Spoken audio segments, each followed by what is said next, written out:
Segurança no interior é cada vez maior o número de crimes em cidades pequenas de Santa Catarina e as causas são o baixo efetivo policial e a facilidade de cometer os delitos. Recursos aguardados. Deve ser liberado na próxima semana o Fundo de Garantia para as famílias atingidas pelas chuvas em Saudades, na região oeste do estado. Mais imigrantes, ônibus com 27 haitianos chega à capital durante a madrugada. Eles foram alojados em um ginásio onde estão mais 25 estrangeiros que ainda não conseguiram emprego.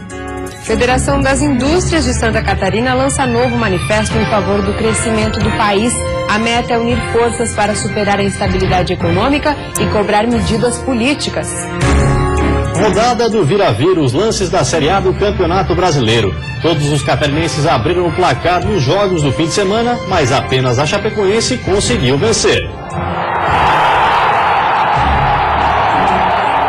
O Band Cidade desta segunda-feira já está no ar.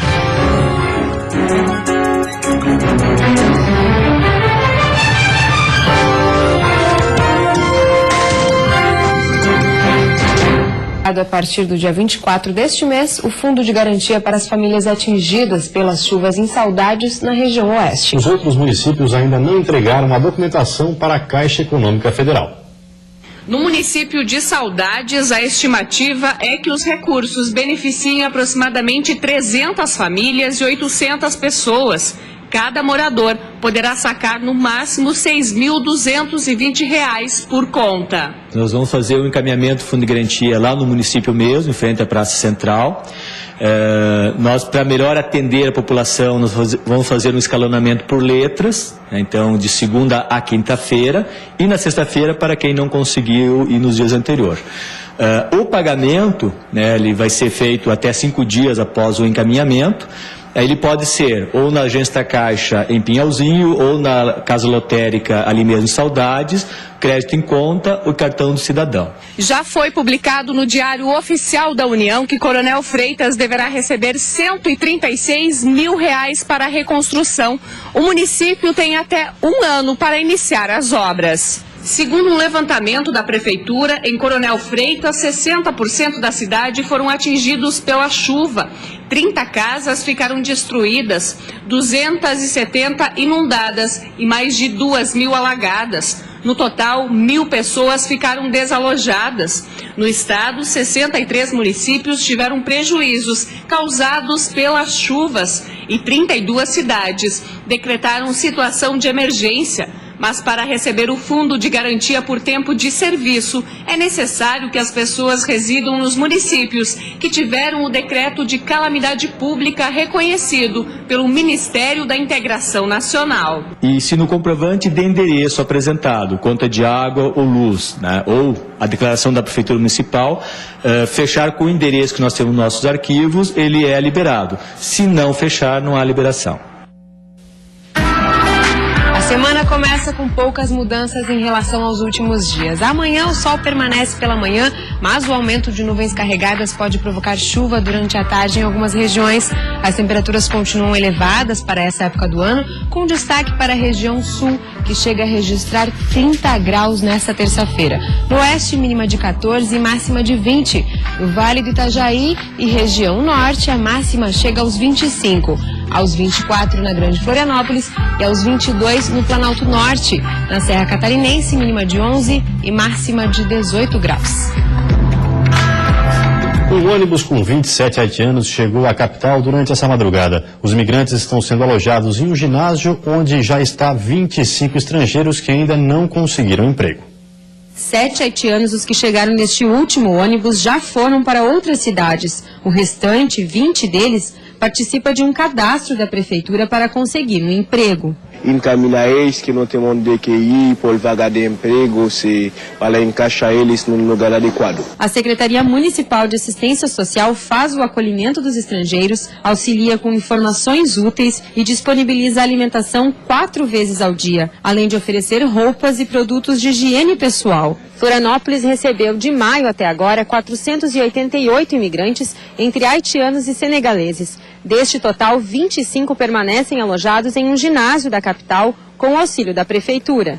O secretário de Assistência Social diz que o trabalho realizado neste ginásio é para evitar que uma nova comunidade de população de rua se forme. Conforme ele, os estrangeiros vêm para cá com a intenção de trabalhar e de conseguir melhor qualidade de vida. No entanto, com a instabilidade econômica que afeta o país, as ofertas de vaga de trabalho têm diminuído significativamente, inclusive para eles. A gente sabe que as vagas de emprego na região da Grande Florianópolis caíram muito, o que tem dificultado, de certa forma, o nosso trabalho e o encaminhamento diário aqui do ginásio. Mas, para os haitianos, as condições do Brasil ainda são muito melhores do que as do seu país de origem. Eles têm esperança de logo encontrar um emprego e começar uma nova vida, para poder, inclusive, ajudar suas famílias que continuam por lá. Uma das barreiras já quebradas por eles é com relação ao idioma. A Secretaria de Estado da Educação disponibiliza 40 centros de educação de jovens e adultos para quem busca concluir sua escolaridade. E muitos deles já se matricularam nas aulas. Facilita também porque os haitianos que não têm documento, por exemplo, e poderia fazer o nivelamento, vai adquirir esse documento, um certificado para entrar, para concluir o ensino médio, e isso poderia ajudar bastante para fazer um curso pré-vestibular, para ter acesso à nossa universidade, especialmente nos cursos técnicos que são oferecidos por várias escolas aqui na região do estado. Um ônibus com 27 haitianos chegou à capital na madrugada. Por enquanto, não há previsão de chegada de novos ônibus com imigrantes para o estado. Quem quiser ajudar os migrantes com doações de produtos de higiene pessoal e roupas deve se dirigir ao ginásio Carlos Alberto Camargo, no Estreito, em Florianópolis, e fazer a sua doação. Cidades do interior catarinense vivem uma realidade jamais imaginada por muitos que moram nessas localidades. A ocorrência de furto aumentou consideravelmente nos últimos anos. A vida pacata e tranquila do sítio, onde morar em propriedades rurais era sinônimo de segurança, aos poucos vem mudando. Seu Orley que o diga. Ele é morador da localidade de Casa de Pedra, no interior de Painel, na Serra Catarinense. E bastou deixar a casa um dia sozinha para levar um prejuízo de quase R$10 mil. Levaram bastante coisa, o que era, que nem diz os outros, a gente trabalhar no mato, praticamente deixaram nós sem nada, até deixaram nós sem nada. Ocorrências desse tipo aqui no interior de Painel têm sido bastante comuns. Para se ter uma ideia, pelo menos 50 propriedades foram alvo de algum tipo de furto, seja de objeto ou de animais nos últimos 2 anos. E nem mesmo a escola da comunidade foi poupada. Até agora, já foram 3 ocorrências. Por enquanto, ninguém foi preso. A gente quer que a polícia faça alguma coisa e encontre, né, que a gente vive sempre sem ter uma segurança. Na vizinha São Joaquim, as ocorrências de furto e assaltos também têm sido constantes. Esse vigia quase teve seu carro levado na frente de casa, em plena luz do dia. 4 horas da tarde, com todo mundo olhando. Simplesmente um cara que já teria sido preso, saiu, veio, fez novamente. Para esse policial, a vulnerabilidade e o alvo fácil são motivos que fazem com que bandidos busquem o interior para cometer crimes. Em São Joaquim, grande parte dos suspeitos detidos não eram moradores da cidade. Os moradores ainda talvez não se atentaram um pouco, né, para a questão da sua própria segurança, deixar a porta da casa fechada, né, não deixar alguma coisa exposta, o carro aberto, com bolsa, com objetos de valor dentro, né, tudo isso contribui, né. Mas os casos também acontecem nos estabelecimentos comerciais. Assaltos à mão armada têm deixado a população assustada. Na mercearia de Denise, foram 4 no último ano. E o receio todos os dias é que volte a acontecer. Tem 15 câmeras ao redor da casa toda, dentro do estabelecimento, portão automático, diminuímos o horário, tudo por causa do medo de ser assaltado. O problema é que a maioria dos furtos no interior não foram solucionados pela polícia, que reclama da falta de efetivo para investigar os crimes. Números apontam que Santa Catarina tem menos de 3 mil policiais civis atuando, sendo que o previsto em lei são 5.597. Atualmente são 422 delegacias nos 295 municípios catarinenses, mas pelo menos na metade não há delegado de polícia e existem apenas 1 ou 2 policiais civis trabalhando. Além disso, só nesse semestre do ano já foram 193 desligamentos e nenhuma contratação. Falta gente para manter as delegacias abertas, falta equipes de investigação, cada vez mais suprime-se equipes de investigação para poder manter a delegacia de portas abertas para atender o cidadão da forma que for possível. E a seguir, mesmo após o dia D da campanha, a vacinação contra a paralisia infantil continua em todo o país. E ainda a declaração do Imposto Territorial Rural, o programa para envio das informações, foi liberado hoje.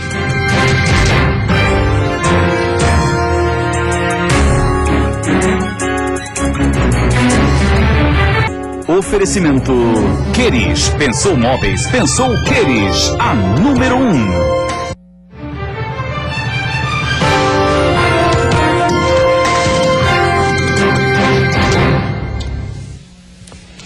Sábado foi dia de vacinação contra a paralisia infantil, mas a campanha continua em todo o país. Os pais que não puderam levar as crianças nos postos de saúde têm até o final do mês para procurar a unidade mais próxima.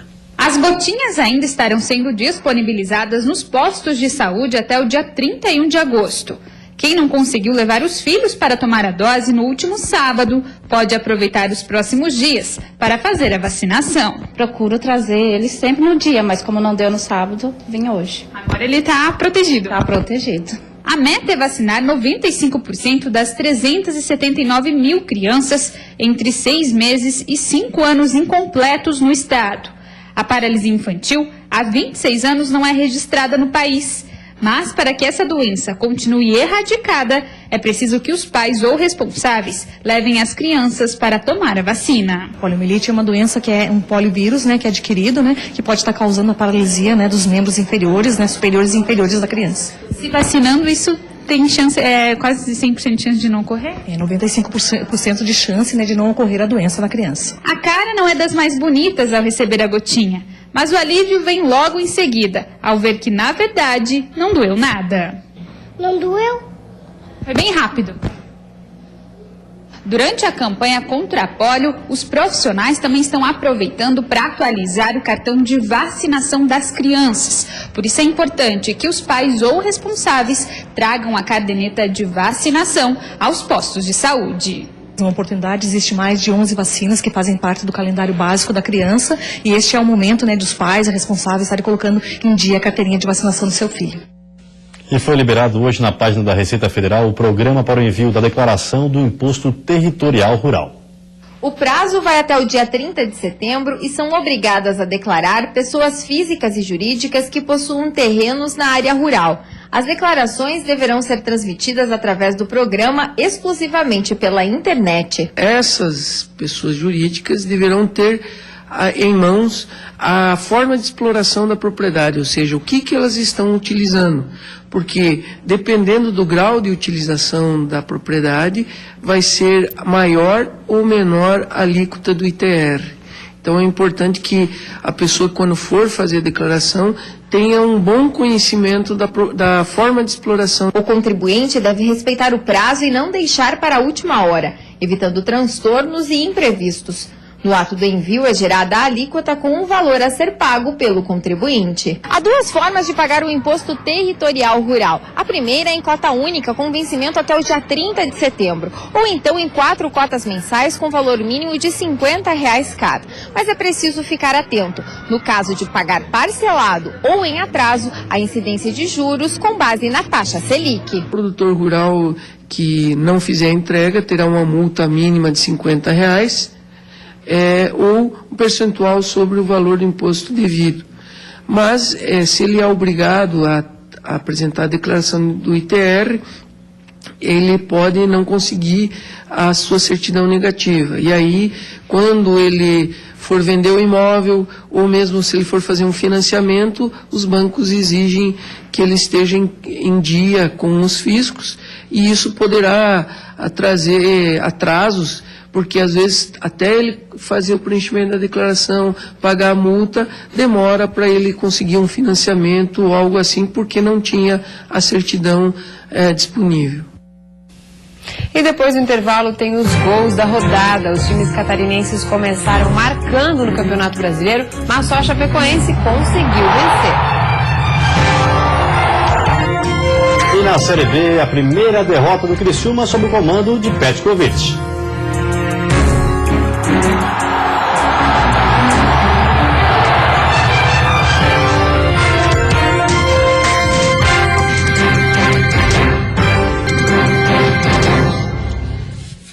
Agora vamos de futebol. Todos os times catarinenses abriram o placar nas partidas do fim de semana, mas apenas a Chapecoense conseguiu vencer. Os outros permitiram a virada. Vamos começar pela Série A. O Fluminense começou pressionando o Alvinegro no Maracanã. Nesse lance, por muito pouco, Fred não abriu o placar. Mas depois que Marlon meteu a mão na bola dentro da área, Cleiton bateu o pênalti e abriu o marcador do Maracanã. No segundo tempo, Cícero, livre de marcação, empatou o jogo de cabeça.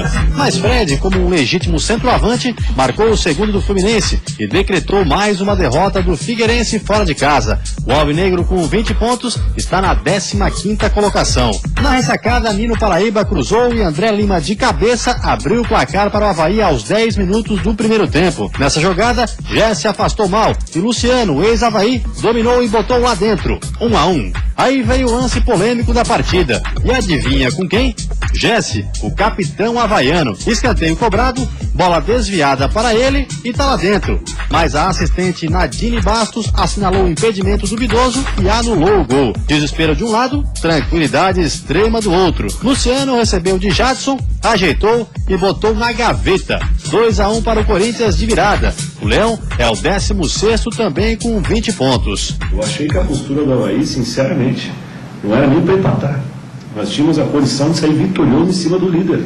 Se nós não tivermos esse tipo de aplicação, essa postura, essa organização, os jogadores terem essa confiança, nós temos totais condições também de ganhar fora e voltar a ganhar dentro. Na Arena Grêmio, quem parecia jogar em casa era o Joinville. Logo aos 10 minutos de jogo, Bruno Aguiar balançou as redes, dando sequência à boa fase do Jack. Mas no segundo tempo, o tricolor gaúcho é que foi mais determinado em campo, criando várias chances de gol. Douglas cobrou escanteio e Erásio subiu no meio da pequena área e empatou a partida. E quando o Bruno Aguiar fez esta falta, o Galhardo aproveitou muito bem a chance que teve.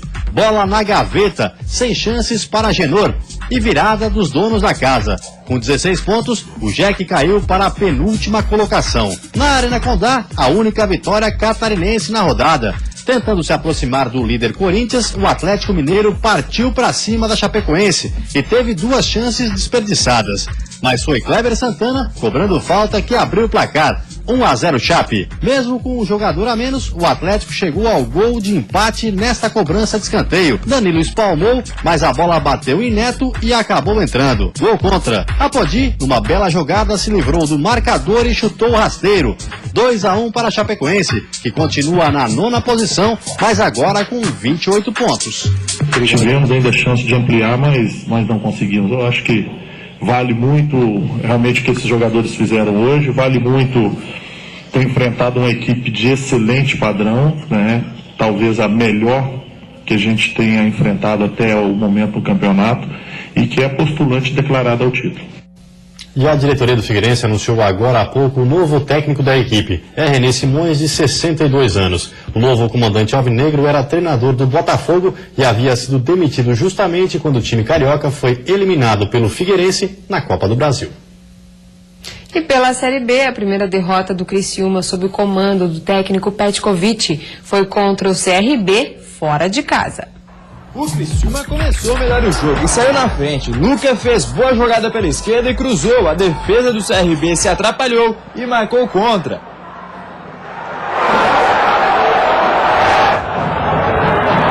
O gol de empate do CRB começou com o lançamento do goleiro Juliano para o artilheiro Zé Carlos. O camisa 9 fez o que mais sabe. Brigou com a zaga, levou a melhor e estufou a rede.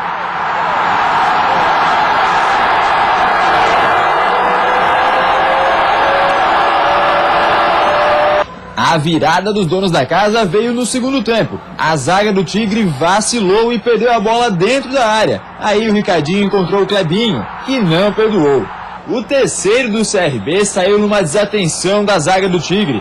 Ninguém marcou o garoto Maxwell. E num chute fraquinho, ele botou a bola no fundo do gol. Fim de jogo no estádio Rei Pelé. CRB 3, Criciúma 1. E a seguir, a instabilidade econômica do país. Federação das Indústrias lança manifesto pedindo soluções políticas. E ainda domingo de protestos no país. Aqui no estado, mais de 20 cidades participaram de manifestações contra o governo federal.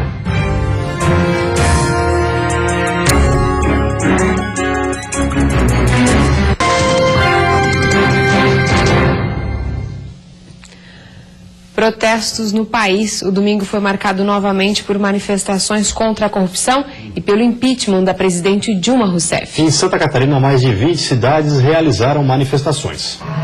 Em Florianópolis, segundo a Polícia Militar, aproximadamente 26 mil pessoas participaram da manifestação. A concentração foi no Trapiche da Beira-Mar Norte às 3 da tarde deste domingo. Antes de saírem em caminhada, os manifestantes se reuniram em volta do caminhão do som e cantaram o hino nacional.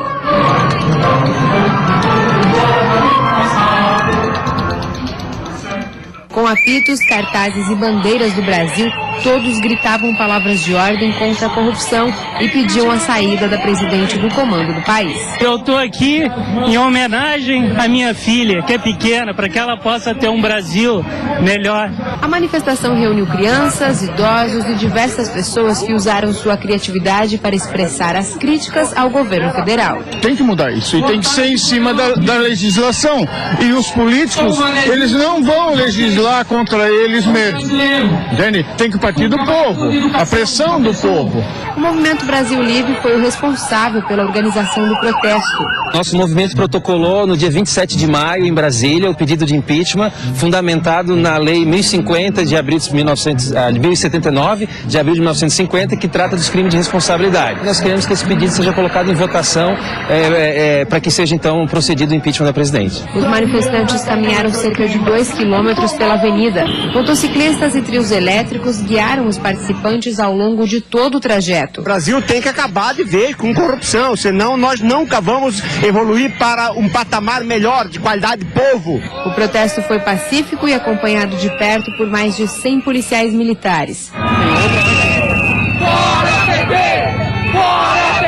Também ocorreu protesto em Balneário Camboriú. A Polícia Militar estima que 7 mil pessoas se reuniram na Praça Almirante Tamandaré. Já em Blumenau, a Polícia Militar informou que 20 mil pessoas foram às ruas, mas segundo a organização, o número chega a 35 mil pessoas. A manifestação encerrou por volta das 5 horas da tarde.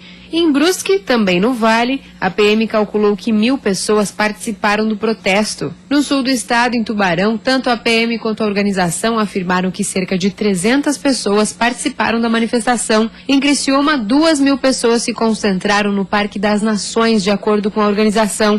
Já a PM estima que pouco mais de 1.000 manifestantes tenham percorrido a Avenida Centenário. No oeste, o protesto em Joaçaba reuniu aproximadamente 250 pessoas. Os manifestantes se encontraram em frente à Praça Adolfo Konder, de onde saíram em marcha sentido Barão do Rio Branco. Depois retornaram à praça. Em Chapecó, os manifestantes se reuniram na Praça Coronel Bertazzo e seguiram pela Avenida Getúlio Vargas. Segundo a Polícia Militar, cerca de 5 mil pessoas participaram da mobilização pelo fim da corrupção, situação econômica e também em apoio à redução do número de vereadores na Câmara Municipal, de 21 para 15 parlamentares. O Brasil que todos queremos. Esse é o nome de um manifesto lançado pela Fiesc em parceria com a Confederação Nacional das Indústrias. O documento pede união de forças e soluções políticas. Para evitar que os entraves econômicos enfrentados pelo país se aprofundem e fazer com que a inflação e os juros parem de subir, a Fiesc, em parceria com as outras 26 federações das indústrias dos estados brasileiros, lançou um manifesto onde apresenta uma agenda positiva para reverter este quadro econômico. Conforme o presidente da Fiesc, as indústrias querem contribuir e mostrar que estão produzindo. Afinal, são elas as responsáveis por grande parte da geração de emprego e renda do país. O governo está paralisado, o Congresso está numa grande discussão política, o ambiente institucional não é bom, nós precisamos buscar convergências em torno de ações e de medidas que possam promover o início da recuperação da economia brasileira. O documento reafirma ainda que o Brasil já passou por outros momentos difíceis e graves e soube enfrentá-los, mas a fase vivida agora precisa da união de todos e especialmente de ações efetivas das forças políticas. O objetivo da Fiesc é alertar sobre a gravidade da situação, mas também mostrar que o quanto antes as ações forem tomadas, mais cedo o Brasil volta a apresentar dados positivos no crescimento. Promover reformas que certamente tornarão o Brasil mais moderno em termos institucionais, em termos políticos, em termos econômicos. Nós temos que ter uma agenda positiva, olhar para frente enfrentar a atual situação e promover novamente o crescimento. Santa Catarina é um dos únicos estados do Brasil a apresentar perspectivas de crescimento em 2015. O governo estadual prevê um investimento de 3 bilhões de reais em obras públicas neste ano. Com relação às áreas portuárias, Raimundo Colombo também já anunciou, no início de agosto, um conjunto de investimentos públicos e privados, que deverá injetar até 7 bilhões de reais na economia de Santa Catarina, sendo 2,7 bilhões no prazo de 3 anos. E você fica agora com o Jornal da Band. Uma ótima noite a todos e até amanhã. Boa noite para você, até amanhã.